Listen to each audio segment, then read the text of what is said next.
Welcome to Tick Boot Camp's podcast. This is episode 3 of our podcast, and the title of this podcast is Tick Pics. My name is Rich Johannesson. I'm Matt Sabatello. And today we're going to talk a little bit about pictures of ticks and why ticks should be memorialized, or a picture of a tick that's biting you may be memorialized. Now, we all know, Matt, that a picture of a tick is ugly. Regardless of the lighting, the angle of the image, or the size of the tick, you only get ugly. Ticks are not alone. Their cousins, spiders and scorpions, round out a really ugly family tree. Our reaction to ticks and their cousins is part of our encoded defense system. We automatically feel creepy when we see a tick. Recently, Matt, my secretary shared with me a story about an extreme reaction she had to a tick. Her mother discovered a tick was gouged in her back, and Kathleen was so disgusted by the tick she physically couldn't remove it. She had to call a neighbor to assist her in removing the tick. So the question, Matt, that I think begs to be asked is, why would anyone take a picture of a tick, especially one that's bitten them? Yeah, as gross as it sounds, it's best to take a photo of the tick and keep it because you never know when you may need it. So you want to preserve as much information as possible about the tick that has bitten you, and because you may need it down the road, you don't know. So Matt, when I was bitten by my tick and I called you about what steps I should take, you actually didn't ask me to take a picture of the tick. You recommended that I preserve the tick in a Ziploc bag.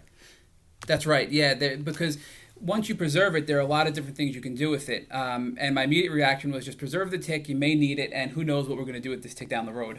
And of course, I did share the tick with my doctor's office, with the physician's assistant that I worked with, and we're going to talk a little bit about that later on in the podcast. But Matt, you actually had a really good idea recently about what we should do with the tick. And can you share with our listeners what your recommendation was? Yeah, so from our research, we found that the University of Rhode Island has a website called Tick Encounter Resources, which allows people who are bitten by a tick and have removed the tick to actually take a photo of it and send it off to them for analysis. So as creepy as it sounds, we took your tick that was about, 6 months old at the time, Rich, maybe, right? Yeah, well, It was missing all of its legs, right? It just had its little palps popping out of the front. Well, the legs were in the bag. They had just fallen off of the tick. They were still there, but not attached. And when we took it out, I have to say, I didn't think at the time I was going to be affected the way I was. I was so grossed out, I didn't want to go near it. And when I was taking the photo, I was just hesitant to even get close to it with my camera. And it was just such a weird reaction that I felt. So, Matt, let's walk this back. So we discovered this Tick Encounter Resource Center from the University of Rhode Island, and you suggested that I should take my tick out of its drawer, and you wanted to take a picture of it for what reason? So if we take the photo of the tick, you can actually send it off to Tick Encounter over at the University of Rhode Island. Great free service. And typically within 2 to 3 days, they'll come back to you with a customized report about the tick, what type of tick it is, and the diseases it may carry. So we happened to do it on a Sunday, not expecting much. And, I remember leaving that day and telling you, Rich, you better send me that email as soon as you get it. I can't wait to see it. All right, and so we did send the tick picture, or the tick pic, to the University of Rhode Island. And why don't you outline for our listeners what we saw first in order to be able to send out the picture? So you took the picture, we opened up the website, and what did we see on the website? Yep, so you open up the website. It's pretty simple. It's tickencounter.org/tick_testing, or you can go right to the main site and click on it. And right away it says, is my tick risky? TickSpotter helps identify the type of tick and assesses the riskiness of your tick encounter. Submit a picture to TickSpotters and receive a customized reply full of best practice, next steps, and advice in just 1 to 3 days. So we clicked on that link. We answered a couple of questions about the encounter, where we are, our location, attached the photo of the tick, if we knew what kind of tick it was. At the time we thought we knew, but we weren't 100% certain. If we knew what age it was, based on an adult, was it a larva tick, when you found it, when you were bitten, and a whole bunch of other questions about geography. Are you in the United States? If so, what zip code and what's your email address? So Matt, as soon as we filled out that form and you attached the picture to the website, we then got an auto response from the University of Rhode Island's Tick Resource Center. That's correct. So we immediately got a response on the webpage, too, that said, thank you for your submission. You'll receive an automated email from us with the tick bite information. If you submitted a picture, we'll follow up with a customized email to help you assess your risk before testing. It generally takes 1 to 3 days for a staff member to review your tick picture, and will write an assessment. Okay, Matt, and then after we got that response, we got another auto response from the Rhode Island Tick Encounter Program. That's right. So I think almost immediately you got an email saying, "Greetings and thank you for your recent Tick Spotter submission," and it gave an ID number. So apparently Rich was 57,380, which I take to mean that there's been 57,380 tick submissions of photos through their service. And at some point, perhaps we should call these folks and see if we can interview them as part of this podcast. That'd be great, yeah. And they noted that they're currently experiencing high submission volumes, so responses may take longer than 24 to 36 hours to receive. They apologize and encourage us to review their website for more information. And they gave us some basic information about ticks and staying safe with ticks and trying to protect yourself from Lyme disease. So at that point, we figured out we're not going to hear anything back today. It's a Sunday. We kind of, we departed. And what happened then, Rich? So I had gotten home probably 15, 20 minutes after we had departed, and I had received an email with the analysis. That's right. So I forwarded that to you, Matt, and yep, and of course, I called you right away, and we had to talk about it because we were both very excited about it. So it came back right away that the tick you encountered was an adult female Lone Star tick, which actually you were spot on, Rich, with your prediction on that. And it came back saying that this tick would not transmit Lyme disease to you, Rich, that it actually had a 10% chance of carrying a disease called Ehrlichia. And this disease has very similar symptoms to Lyme disease, but it's just another tick-borne disease that you can get from a tick bite. So that 10% chance that was there was very minimal. And of course, it's minimal if you don't get it. It's yeah, it can destroy, it can ruin you. So as you know. So Matt, let me just tell you what my reaction was. I do want to share with our listeners what my reaction was. So. Of course, for those of you who did not listen to our earlier podcast, and I urge you to, I did share with our listeners my origin story, and my origin story included a visit to the doctor's office to meet with a physician's assistant some 4 days after I was initially bitten. I did call and ask for an immediate appointment, and I was also told that I couldn't see a doctor for over 3 weeks. So when I get to the doctor's appointment, I take out the tick that Matt recommended that I bring with me to the doctor's office. I show it to the physician's assistant. He looks at it. He hands it back to me. I hand it back to him again, and I point out to him that there's a white spot on the back of the tick. He says, "That's interesting." He hands it back to me. And I did ask him whether or not the species of the tick would be significant in the way that he would diagnose and treat me, and he said no. So my reaction as soon as I read this report that I had gotten back from Tick Spotters was that I was really pissed off. And the reason I was pissed off is because my anxiety about Lyme disease was really high. And it was really high for a long time because I was concerned about it when I was bitten. I was concerned about it when I had gone to see the doctor. And more importantly, I was concerned about it for a long period of time after I went to the doctor's office, because what I was told was that the diagnostic testing that was available to me would only provide me with a diagnosis of Lyme disease if I had in fact contracted Lyme disease, that they could only test the antibodies. So I had this 6-week window after I was tested to determine whether or not I had Lyme disease to have even another 6 weeks of anxiety. And if this doctor's office and this physician's assistant had any basic level of competence, he would have been able to tell me when he looked at the tick I was not going to contract Lyme disease. Now, he would have had to tell me that I would have possibly have contracted another tick disease. He may have warned me to be concerned about some other symptoms that may or may not have happened in a shorter period of time. But I didn't have that. I received the advice that I would be welcomed back and that I should make an appointment to come back in 6 weeks to take a blood test to determine whether I had Lyme disease. So I was really pissed off as soon as I received this report, Matt. Yeah, and what's most surprising to me, Rich, is, upon your first Google search for a tick with a spot on its back, which we did, and I'm actually going to pull up, we have a picture of your tick here, and it's just gross. But when you Google this, it's clear that a tick with a spot on its back that looks like that is a Lone Star tick. So if you and I can do a Google search in less than 10 seconds to find that out, wouldn't you think a doctor in an area like Long Island, New York would know what a Lone Star tick is and what type of disease it carries? So it's really scary when you think about that. Well, Matt, the other piece of this, of course, is I wasn't given the information about the other diseases that I may have contracted from this tick. Now, of course, one of the other concerns that I should have been made aware of from this doctor was that I could have also contracted a meat allergy, the alpha-gal meat allergy. Now, Yes. we know people have died from anaphylactic shock as a consequence of having these meat allergies. Yeah. I was not warned that that there was the possibility that I could have suffered a meat allergy, and I was not warned to be concerned about the symptoms. So not only wasn't I told that I could not have gotten Lyme disease, and not only wasn't I told that there was another disease that would have had symptoms that were similar to Lyme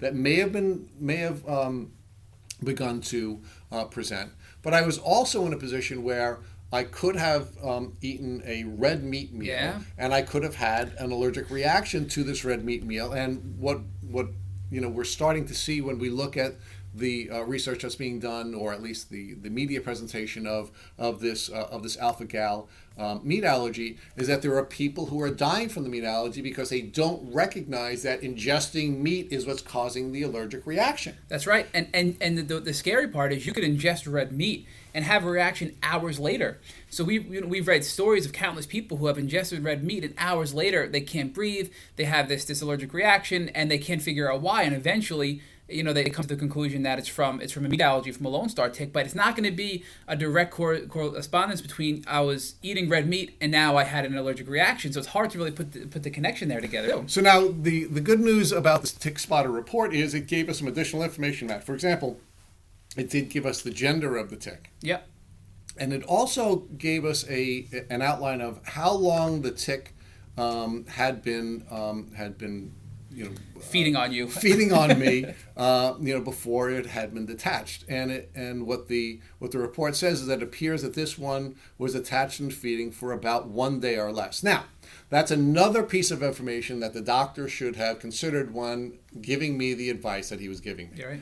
Because the data demonstrates, or I should say the research data demonstrates, that I would have had to have had the tick feeding on me for at least 24 hours, probably 36 hours for me to contract Lyme disease. So even if this doctor didn't know the species of the tick, and didn't know that this species of tick could not have given me Lyme disease, and didn't know that this species of tick could have given me other diseases or other allergic reactions that I should have been aware of and taken into consideration during the course of the next few days or weeks of my life. But even more importantly, he could have also put my mind at ease by telling me that the size of the tick suggested it was feeding on me for an insufficient amount of time for me to have contracted Lyme disease, even if it was a Lyme disease carrying tick. Yeah.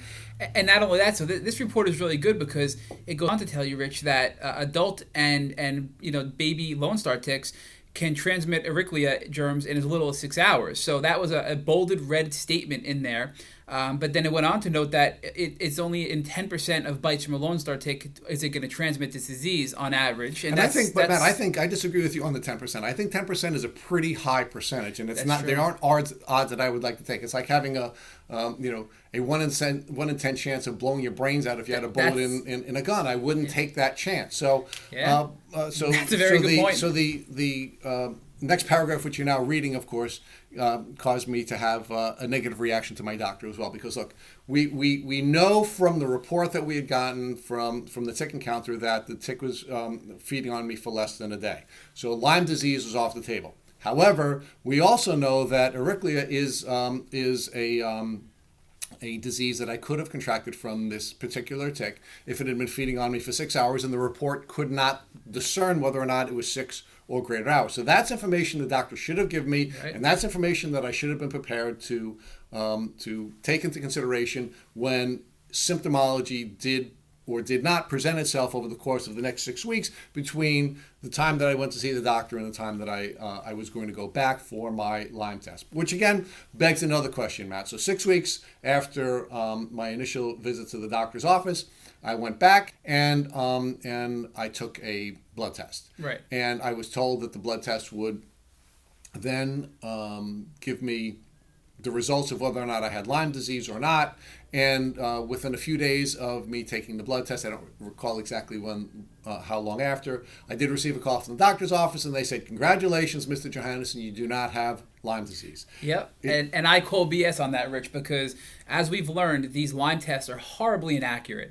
And some studies suggest they're over 50% inaccurate, and I tend to believe that. And some other studies suggest they're 80% or higher inaccurate. So it really depends on the type of the strain of Lyme disease. Not to get too detailed, but there's so many factors that can determine a false Well, but Matt, but it begs the question: should I have even taken the test? I don't know what test I took. I don't know if they tested for Ehrlichia. I don't know if they tested for anything else that they could have tested. But why test me for Lyme disease when A, the tick wasn't feeding on me long enough, and B, the species of tick did not carry Lyme disease? Right. Why give me the blood test? So my reaction when I read the report from the tick encounter from URI was, "No shit, Sherlock. Of course I didn't have Lyme disease because I didn't get bitten by a tick that carried Lyme disease." That's so right.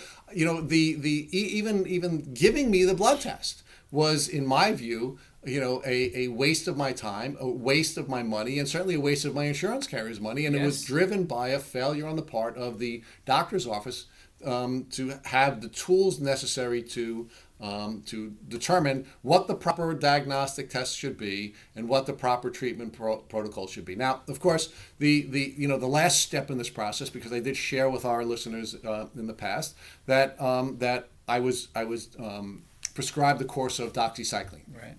And what the doctor's assistant or the physician's assistant said to me was that if I had gone to his office earlier, I could have received a single dose of doxycycline, and that would have had the same effect of what turned out to be a 5-day course of doxycycline. But Rich, didn't you call them the day you were bit? I did. And they didn't tell you, "Oh, I'm going to call in a prescription for you for a dose"? Well, and that's one of the issues that we have to talk with our viewers about. There are a couple of, I should say our listeners, there are a couple of prophylactic tests, prophylactic pieces that could have put in place where I didn't need to visit with a doctor. They could have called in a prescription for doxycycline that day, Right. and we're going to have to talk a little bit about some of the research that's showing that there are some creams that are available. Yeah. I think it's a zithromycin cream that would have the same effect if it was put on the spot where the tick had bitten me within 72 hours. It would have had the same effect. So I could have avoided the contact with a doctor.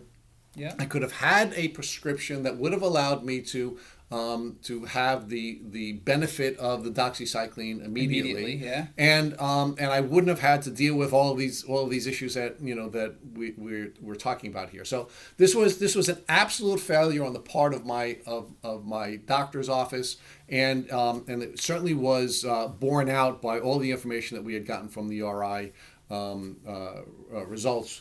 But so the good news is, folks, that in the event that you're bitten by a tick, if you take a couple of really simple steps, preserving your tick, taking a picture of your tick, uploading your information into the University of Rhode Island site, and then receiving that information back to you before you go to visit with your doctor, you're going to be in a much better position to determine what type of diagnostic protocol should be put in place and what type of prophylactic medications, if any, should be put in place. And that's a wonderful result. So, but now if you look a little bit further down in this report, Matt, they then recommend that you log on to their, they have some hyperlinks here. You hit the hyperlink and it takes you over to their site.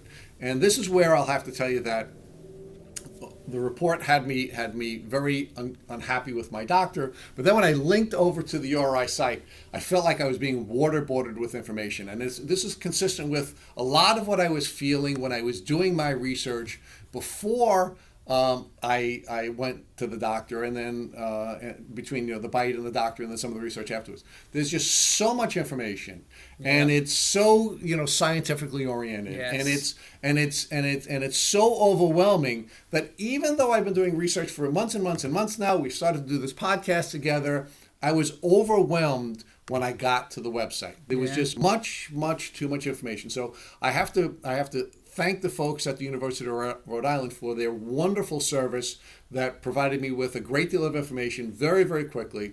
But I have to recommend to them that perhaps they reorganize their site so that when you're looking for actionable information after you get their report, that you can get that actionable information directly connected to your report and in a more understandable format rather than this very academic format that was available. Here's an example of a heading that we're looking at right now, just from clicking on one of the links in the email responses.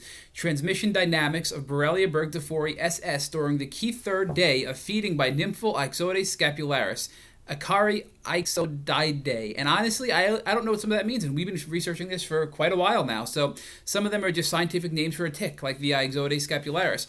But it's really not something you can easily digest, and it's very intimidating, and it's a lot of information. So on one hand, you can have information overload, and on the other hand, you can have no information at all, like Rich experienced with his doctor. So there needs to be a happy medium here somewhere. But the University of Rhode Island has a really great service. We really recommend you guys take advantage of that. And if you get bitten by a tick, certainly it's free. Take a picture, send it off to be reviewed, and get that feedback and bring that with you to your doctor, and then use that as a starting point to see what your next steps are to take proper action. And it's a really great service, and we recommend you take a look at it. So Matt, we're going to have to put up a product review on our website. Our website is www.tickbootcamp.com. We'll put up a review of this site, the service, and we'll hopefully give you a quick, actionable way of getting this information through the review that we're going to put up on our site.